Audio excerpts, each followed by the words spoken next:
I'm absolutely delighted to be joined once again by Jeffrey Sonnenfeld, who is Leicester Crown Professor of Leadership Practice and a Senior Associate Dean of the Yale School of Management. He helped catalyze the retreat of 1,200 global corporations from Russia and now strongly advocates for the seizure of Russian central bank assets to be passed to Ukraine. Well, we're going to tackle some absolutely fascinating topics that are in several articles that have been co-authored by Jeffrey. Before we jump into those, please do check out the validated Ukrainian charities that appear in the description of the video. And I also want to say a quick thank you to everyone who supports the channel by buying me a coffee or Patreon and so on. It's incredibly important to keep the lights on and keep this work going of fighting Russian disinformation. Let's jump in. Welcome back. Thank you so much for rejoining us. Yeah, it's an honor to rejoin you. I hope I'm not being reprimanded for the second visit because I did anything wrong the first time. But I hear from you that we were successful last time, so let's hope we can achieve that same standard. It had a great impact and it generated literally hundreds of extremely positive comments and I think very sensitive comments. I pride myself that even the trolls, I have a better class of troll even on my account. I think having you on certainly raises the tone significantly as well. Well, Let's turn to the you have election. quite a following, so thanks. I'm honored to join you. Thank you. We are at a moment of inflection. We are at a point where I'm not sure if it's hyperbole to say that there is an existential threat to the Republic, the Constitution, democracy, and indeed the concept of democracy around the world. Before we dive into the issues, let's tackle the election. How important a moment is this? How important is it for people to engage in the electoral process, vote, and participate? It's extremely important that every American vote, but also vote not through superstition and impulse and bias, but on information.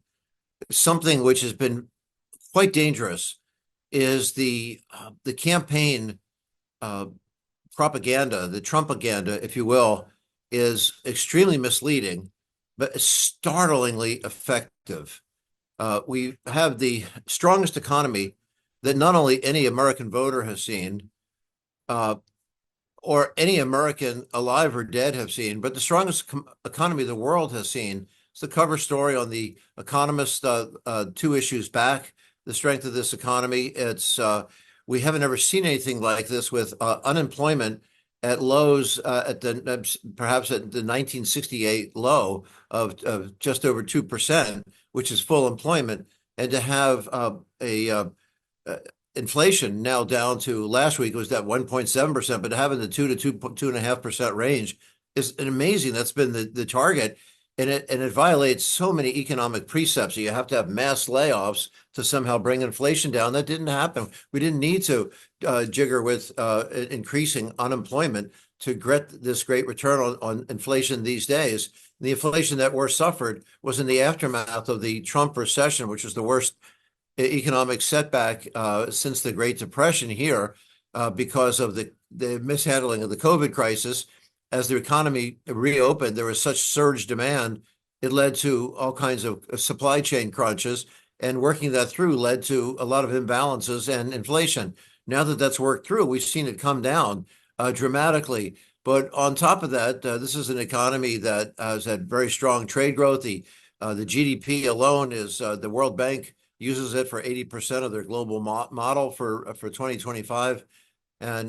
And it's the world's largest energy producer, more than Saudi Arabia by a third. And the Biden administration has been uncomfortable. The Biden-Harris administration has been uncomfortable about bragging about the increase in fossil fuels, but for obvious climate change reasons. But the federal permit increases have been up 50% on federal lands for oil and gas drilling. So it's been extraordinary. And then meanwhile, and I know you want to turn to this, the Russian economy has been hemorrhaging, but Putin has been very effective in building up an image of himself, much the way Trump does. Trump, who's been a failure repeatedly with the 4 bankruptcies and all those criminal allegations and 34 counts of felony proven against him, and many more yet to come, is he somehow exudes this notion of confidence and competence that he doesn't have. He's turned over his entire cabinet, with the exception of two, like 3 times over. We've never had such instability in office. He doesn't believe in the Constitution, but he erodes, as is Trump now. What every despot and autocrat wants to do is to erode anything which could put brakes on him, which are the pillars of American society. So he's destroyed the Republican Party, the historic Republican Party, really attacked confidence in the U.S. judiciary, the court system, attacked confidence in the FBI and the police, attacked confidence in the military, and he calls them losers and suckers, people who made great sacrifices as patriots for our country. And it's amazing that he's just gotten away with this, and that people worry about Kamala Harris and leading the economy when we've had this extraordinarily strong economy. And Biden-Harris even cut the U.S. deficit by 1/3. Trump's tripled it. And Trump's solutions are horrendous. They would be highly inflationary. All tariffs all the time on all products everywhere. That's just crazy. It's like taking us back to the Smoot-Hawley tariffs of 1939 or whatever, that led to global catastrophe. So you ask, is this hyperbole? Is Trump alone is the greatest threat this country has ever seen, talking about bringing in military troops to attack peaceful protesters exercising their civil voice, going against political rivals, wanting to recall retired military who didn't agree with him and to have them court-martialed and imprisoned, or he's actually called for the execution of the past chairman of the Joint Chiefs of Staff. These are great, genuine patriots across parties. People are horrified, but he somehow gets a pass because he says such outrageous things and such false things, attacking legal immigrants from Haiti as if they're supposedly abducting neighbors' pets and eating them, and refuses to admit mistakes. And it's pretty troubling. And one of his comments especially struck me because, in a fairly crude form, it aligns with what we read about the great periods of autocracy in the past. And that was the quote that you don't need to worry about voting. We will relieve you of the burden of having to think and vote, as if somehow that's doing people a favor. But the implications of this are extraordinary and have terrible echoes from history. True. We saw autocrats rise up in other parts of the world. Of course, Mussolini in Italy and say Hitler in Germany at a time of great distress, so that in the face of adversity, people were looking for scapegoats. We're not facing adversity. That's really alarming. In fact, as the economy's never been stronger, and of course, we have the respect of our allies. The country is a beacon for the world's top talent, wants to be here. And to create this illusion that somehow immigrants are taking the jobs of native-born Americans, not with a 4% unemployment record, is their that 4% unemployment is full employment. I think I may have said 2%, as 2% is where inflation is before, but 4% unemployment, that means there's just some people in transition between jobs, that there's nobody who's out of work to the fault of anybody, unless they just don't want to work. There's plenty to be done there. So that is exactly the recipe. There's a great book by Eric Hoffer, who was a longshoreman, a dock worker his whole life. And while on the docks, he had no education. He wrote a brilliant book called The True Believer. That was in 1953, I believe. And in that book, 459, he foreshadowed so much of this by taking a look at how these frightening demagogues not only erode trust in foundations and society around them, but they also succeed by creating fear. They market fear, and then they talk about the present as if it's in horrendous, as Trump calls us a garbage nation. How in the world could that make him popular in the U.S., such anti-patriotic spirit? And then he creates a glorified sense of the past, and then some hazy notion of the future. And the only thing which is required is that he be in the center of it. It's absolutely frightening. There's a 140 behavioral scientists just took out an ad, psychiatrists and psychologists in the New York Times, condemning this grandiosity as in psychiatric terms, and there's no cure for it, which was really troubling. But on top of that, he has obviously experiencing significant cognitive decline, which is making his mercurial, dangerous style all the worse. So we've never had a more dangerous situation domestically in the U.S. He turns everybody against one another. In the Republican Party in the primaries back in 2016, the first time he ran, was to have them all fighting with each other, and he got away with it. He did the same thing when he would go after trying to divide the Democrats within from one another.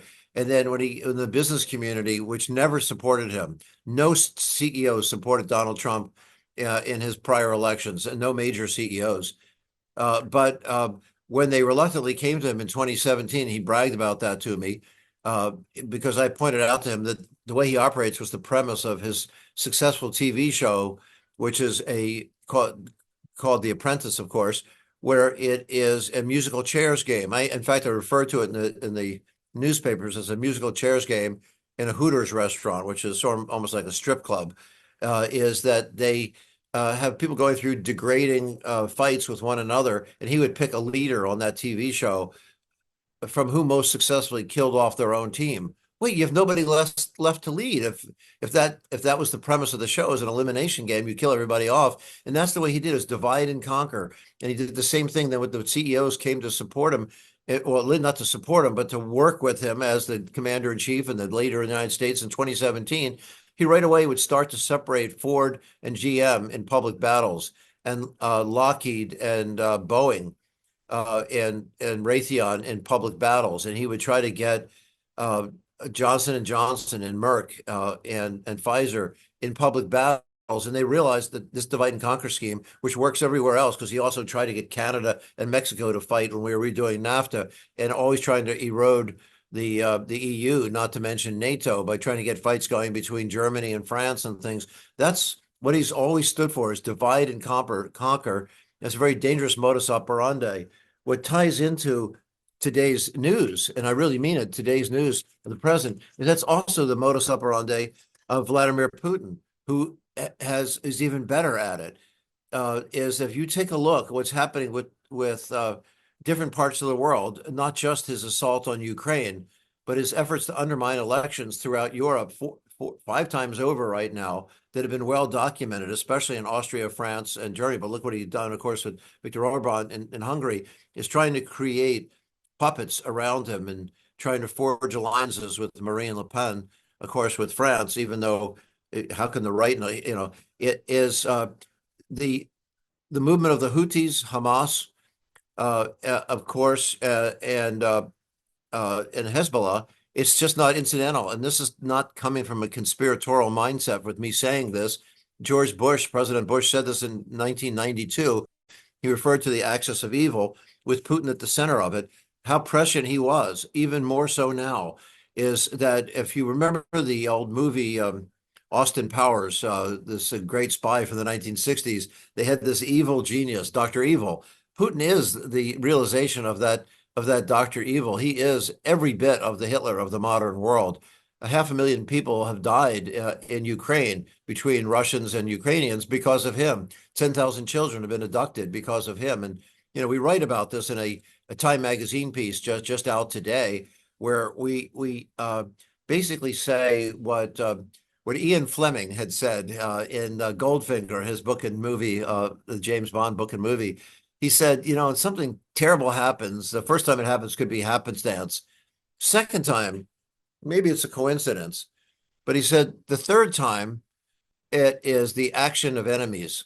And that's what we see here, is just as things have been flagging for Putin in Ukraine, the stalemate militarily, sudden and the crumbling economy, suddenly we see this out of the nowhere attack, a vicious attack by Hamas on Israel, knowing how it would divide the U.S., not to mention the allies. And it's worked. It worked extraordinarily well. So we've gone from Trump and his, say, manufactured, not quite trauma, but sort of manufactured adversity. Putin has manufactured the concept of trauma. Yes, the 90s were traumatic in Russia, but many people have moved beyond that materially. But he picked that scab, he opened it up, he weaponized that to create a sense of fear, create a sense of scarcity. And unfortunately, he's got his own population cowed as a result. What I find absolutely extraordinary is that you're one of very few voices over the last sort of almost 3 years who've been pointing out these structural problems with the Russian economy, the relative strength of Western economies. If will was applied to the economic power that the West wields, there should be no question of this war carrying on and Russia winning. As it happens, however, intentional lies and lazy falsehoods seem to dominate the media. And this discussion about the structural problems of Russia's extremely brittle economy don't get nearly enough attention, perhaps as they deserve. That's exactly right. And some of it is the effectiveness of his imagery, where he presents himself as if he's triumphant all the time, much the way Trump tries to do, as Trump patterns himself on Putin. But he also invents the numbers. We actually have, on the same kind of system we're on right now, which is the Zoom system, we actually have recorded, because on that little box that you check, sometimes inadvertently, you give permission to somebody to record. We have in 2 rounds senior economists on the Russia desk from the IMF, the International Monetary Fund, admitting to us they have no visibility into Russia's economy. And yet they're pressed by Director Georgieva, for some strange reason, to certify Putin's fake numbers. Nobody else does, but if the IMF does it, there's always going to be some European journalist that believes that must be real. And then it gets into Agence France Presse, or it gets into Politico or Reuters, or some newswire runs with it, and then he winds up in the US and everywhere else. And it's false. Is Russia, as people remember, I think it was Alexander Potemkin was the name of the minister who tried to fool the Empress, of great success of all things in their conquest of Crimea way back, that they had beautiful, thriving villages along the way. Potemkin created fake villages that were just fronts. They were just the fronts of buildings. And it was called a Potemkin village. That's ironically, Russia is the master of that, and Putin does that. He creates a Potemkin village economy. I should use that in an article. You could have it first, though. But that's what he does. So he creates this illusion by inventing the GDP when he wakes up in the morning. He'll talk about the resurgent economy. The ruble is not an exchange-traded currency anymore. And since the second quarter of 2022, he has shot down all of his national income statistics from being reported. There are about 30 statistics that are required for IMF membership to be reported. For some strange reason, he gets a pass, and he suppresses those numbers that come out of Rostat, their economic research group, the government research group. And in fact, they keep turning over the heads of Rostat when somebody comes out with a number that's reasonably accurate. So even by Rostat's deceptively low numbers, is the GDP is an invention. He claims he's growing more than the UK or the German economy, which is, of course, ludicrous. But he is... they do admit a roughly 10% inflation. Well, it's 3 times that. If you want to replace your Apple phone screen, you can get it. It'll get smuggled in. There's always going to be smuggling around various kinds of sanctions, but you pay an enormous price and you have to wait a very long time. So there's all kinds of inflation. There are lots of industries. Every segment has been shut down from 60 to 95% in the automotive space have been shut down. They don't have the parts, they don't have the customers, they don't have the financial supplies. So the sanctions have been pretty effective. But then how in the world is Putin still surviving as an economy? Well, they've migrated into becoming an overwhelming wartime economy. So the state has taken over private enterprise, basically, and those that aren't are so heavily taxed at usurious rates, 30% taxes and things, or 40%, 50%. It's unbelievable what they're being taxed at. So that's quite troubling. But still, what Putin is doing is the equivalent of taking somebody's living room furniture and throwing it into the family furnace to keep the heat on. So he's not investing in the future in any way. And with a group of, just for this broadcast, I met with a group of former Russian economists this morning, and some other great European security experts, who we went through weaponry by weaponry, all the different missile systems and saw that, in fact, the best case for Putin is that by mid 2025, he fails. He's running enormous debts. His deficit, there's nobody funding it. A lot of countries, we run deficits, big deficits, but we get somebody who buys that deficit, buys the bonds. Nobody's buying it. Even China is not putting any money in. So he's running out of cash, and that will have run out by mid 2025, unless in the next 180 hours, Donald Trump is elected. And then suddenly Putin's back in business. So not only does Donald Trump have his future depending on this, to keep him out of prison, Putin's survival depends on the U.S. election. We've never had a more important election in the history of the world. And this is not U.S. jingoism as U.S. is number one. U.S. can become number one, number one danger if we embody Putin, who General Mark Milley says the most dangerous person who ever walked the face of the earth, more than Genghis Khan and more than Hitler, because of the weapons they have. We're looking at 11,000 nuclear warheads between our two countries, that having unstable people at the helm, it could be beyond catastrophic, unthinkably awful. And this is, to coin a phrase, this is maybe the art of the deal, the art of the Trump deal. If he gets these sanctions lifted or crippled to an extent to get Putin back in business, and dare I say it, will be rewarded monetarily for doing so, this is the biggest payday of his life. We can't, point those accusations, or probably point to the sort of black and white print to prove it. But this is a compelling reason for why Trump would want to lift sanctions.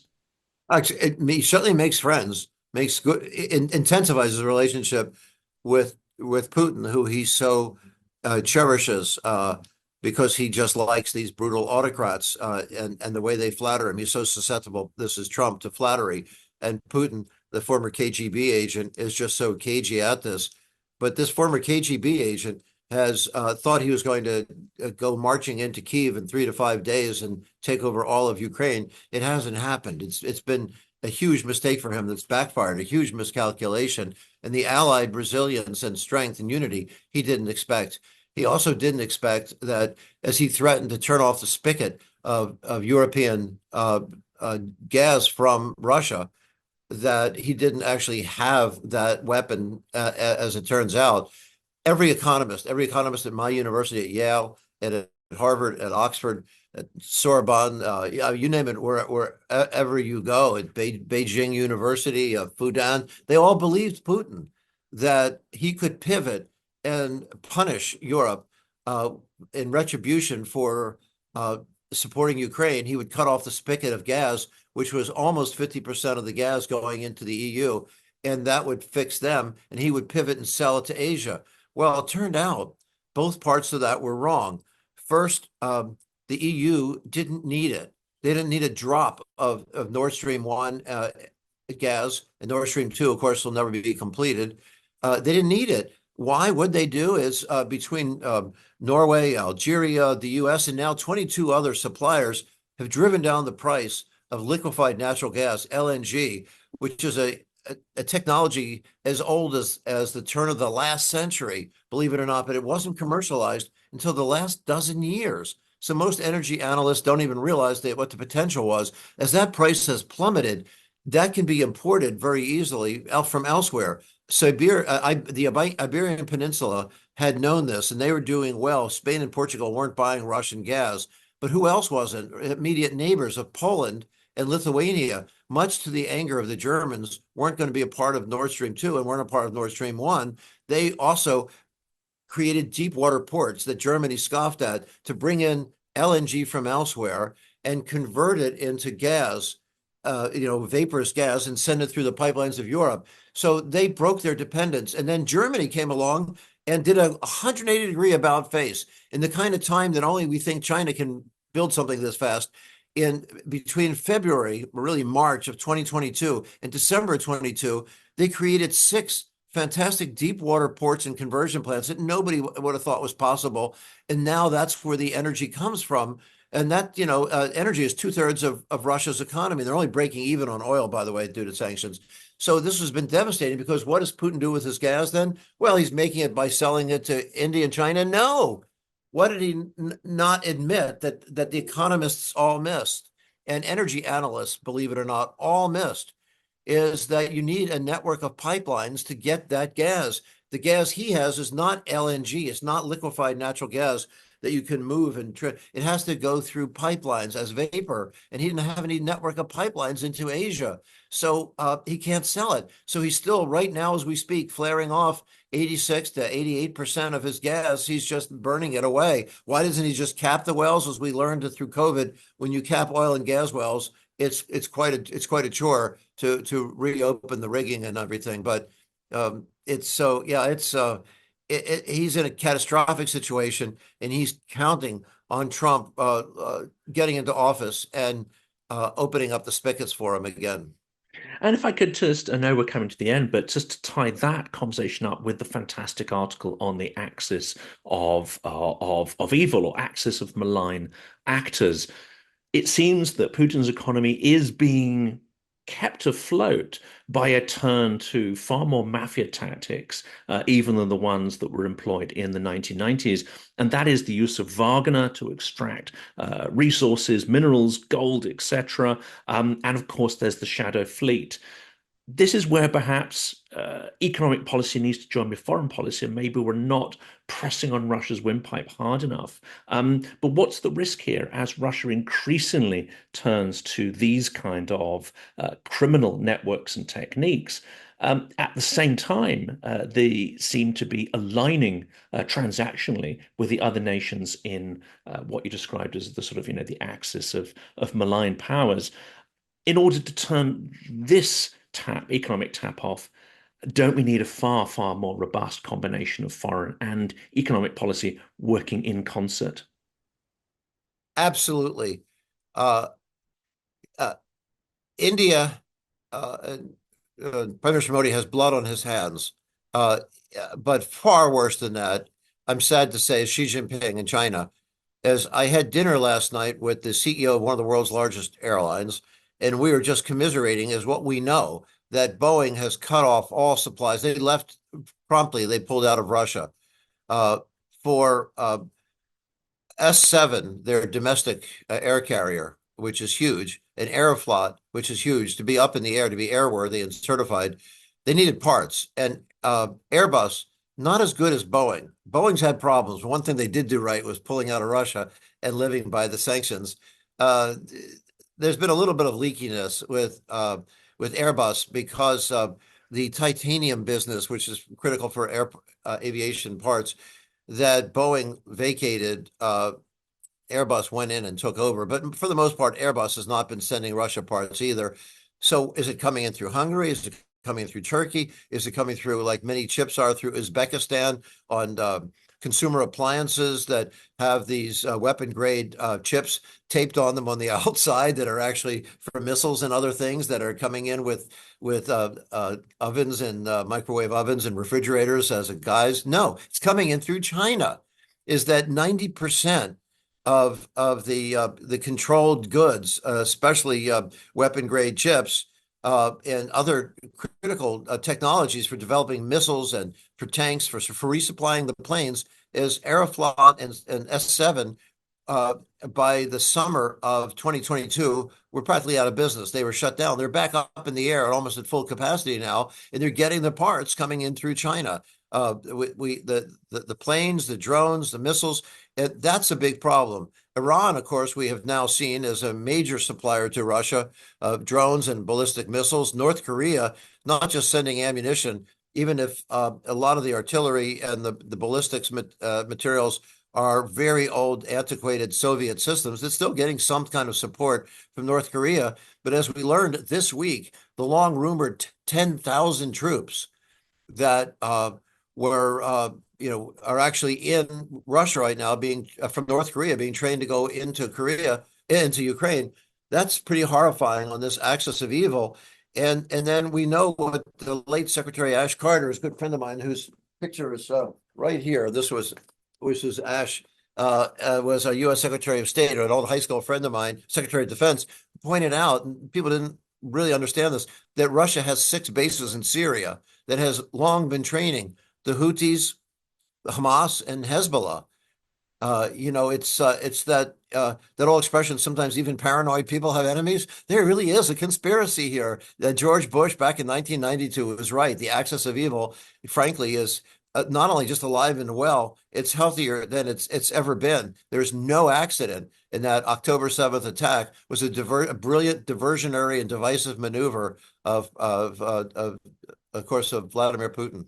This is more of a long term, maybe a sort of tricky one, because the conversation when we see this news about the Russian economy, the inflated sort of GDP figures, and of course the IMF figures, which cannot reflect the reality simply because they don't have the data on the ground. The data may not even exist.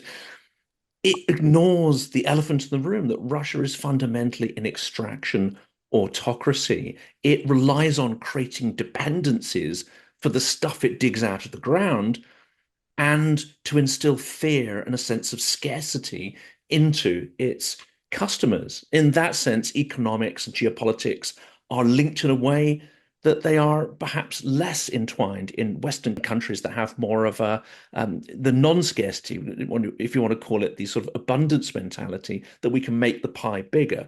Russia is all about looking at the world as a limited pie, and you have to fight over every slice. This is a fundamental problem, which, if the war, when it ends, we fall back to trading with Russia and don't fix the very basis of that autocratic system, which is non-value add extraction industries, we're going to wind up in this same confrontation 10 years, 20 years, 50 years down the line. How do we solve this? How do we fix a problem like Russia? No, Jonathan, I actually had a couple of interviews and conversations on the general topics that we've talked about so far. The question you've just asked, in all those interviews, nobody has ever asked it. You're very fortunate that we are as physically far apart as we are, because I would run over and hug you and mess up our cameras. That is such a critical question. Russia, people don't realize, and you phrased it so well, there's no value added. It's just extractive businesses. It's metals, it's energy, it's food and fuel, food, fuel, and metals. It's like in the old mercantile system, as a colony of raw materials, all they provide. There's no finished goods from there. There's no value added. You'll never meet anybody, at least you haven't so far in your lifetime, that has any advanced medical devices that are some Russian created good. We don't have any drugs coming from any great pharmaceuticals coming from Russia. We don't have any fashion anybody wants to wear coming from Russia. You'll never see a Lada car driving around the streets, around anywhere. Lada, of course, being their car maker, anywhere outside of Russia. People in Russia don't want the Ladas. Russia brings nothing to the global marketplace other than raw materials, and that is a problem. As companies were being drawn in and starting to invest in there was promise. There was, some really smart IT professionals coming from Russia. Well, they've left Russia. We know that the flight has been over 2 million, and just the Tashkent industrial park alone has swelled by several 100,000 right across the border into Uzbekistan, well, not across the border, but to Uzbekistan, is drawing their talent, and the rest of the world. This has thrown Russia back in terms of getting beyond that extractive autocratic economy. It's thrown them backwards decades, easily 2 decades, if not more. Well, thank you. I'm glad we got a question in there that may at least stimulate some thought amongst policymakers and get them to think about what a future Russia might be and how we can influence it, rather than... I would add one more point, if I could, in a closer. Yes, of course. It comes to mind that if you were to ask me, can I try one more? That would be, does all this matter to the Russian people? And that's also one we never really get to talk about, because the fact that Putin has survived, not just economically, by creating the Potemkin village and the rest, is how is it that the population doesn't rise up? It will. And we're getting close to the tipping point with several 100,000 civilians drafted into the military and slaughtered and killed by his own arm. That obviously is blowing back the way it did with their Afghanistan invasion long ago, and the way. But it also, where have we seen this happen? Well, in that same part of the world, we have seen that the economic declines and as the adversity grows. Nicolae Ceausescu was just as much of a strongman in Romania, was taken down. We saw Yanukovych, Viktor Yanukovych was taken down in Ukraine in 2004, what was called the Orange Revolution. We saw, I'm good friends with Lech Walesa, who is amazing. He's still with us, alive and well, on top of his game, very sharp. Is Lech Walesa, of course, it was the solidarity movement. If you ask him, he would say it's not just unionized labor. It was all of society that was solidified, going up against Jaruzelski and brought down another strong man there. And Erich Honecker in East Germany, it was a relatively bloodless revolution of sorts that people how could you think they could take it down Erich Honecker in East Germany? We've seen it happen in that part of the world, totalitarianism. When the economy failed, the populations rose up, but they have to feel the pain. The only thing that I think was sort of a shame when the Biden administration said, or in other parts, in the US and maybe Republicans as well, saying our enemy is not the Russian people, our enemy is Vladimir Putin. Maybe before 2022, not now. Now the Russian people have to be targeted to feel some pain too. That's how we see the breaking point happen. It's critical. I worked a lot with companies in the great pullout of the stampede of companies from South Africa in 1988. This is 6 times the number of companies who left, but the economic pressures there convinced the average Afrikaner that they were pariahs in the eyes of the world when private companies pulled out in support of governmental sanctions. It wasn't just they could drape themselves in the flag of South Africa and saying it was other countries that are trying to steal the resources, but when the companies themselves, private decisions. Putin is wise to that, which is why he's trying to preempt that by saying, oh, we're not pariahs. We're not isolated in the global community. Look at this BRICS conference. And in fact, we're going to supplant the dollar as a global currency. I mean, so it's really frightening because we have somebody smarter, with more weapons, and more evil than we've ever had before. And of course, if the bread runs out, if the lights go out, if the heat goes off in winter, if the last sausage is finished in the fridge, at that point, I think Crimea will not seem quite as important, desperately important. At that point, but people have to have the facts. And not only have 120 newspapers been shut down and with editors and reporter killed, 86 reporters just happened to fall out of windowsills. What clumsy reporters they have there. But also 38 oligarchs who had said anything which wasn't 100% supportive wound up accidentally falling in front of cars. Is that the average Russian knows this? But the average Russian, only 4% of them get a VPN to get the truth, to bypass censorship. They don't want to know the truth. And that old movie saying that, you can't handle the truth, the movie from A Few Good Men, Great Men, Good Men, is that they're in denial. There's a great book called Hitler's Willing Executioners by a guy named Daniel Goldhagen. Just said, it wasn't the brilliance of Der Fuhrer that led Hitler to his strengths. It was the complicity of the average Russians through their cowardice, the average Germans through their cowardice. And we see the same thing happening, but the average Russian knows or doesn't want to know. And it'll take economic distress and pain for them to rise up, not just information. And Daniel's brothers made a fantastic film in Ukraine as well. So if you haven't seen that, that's well worth watching. I'll send you a link to that. I'll put a link in there for the audience. Jeff, it's been an enormous pleasure once again, and it is a great honor to be able to have you on the channel and discuss these issues. I hope people find your insights sort of deeply stimulating, and don't just watch the video, go out, take action, vote, make sure you have a say and exercise agency in the election coming up. That's the message to the audience there. But thank you so much for sharing your precious time with us. It's much appreciated. Thank you so much. Honor to join you.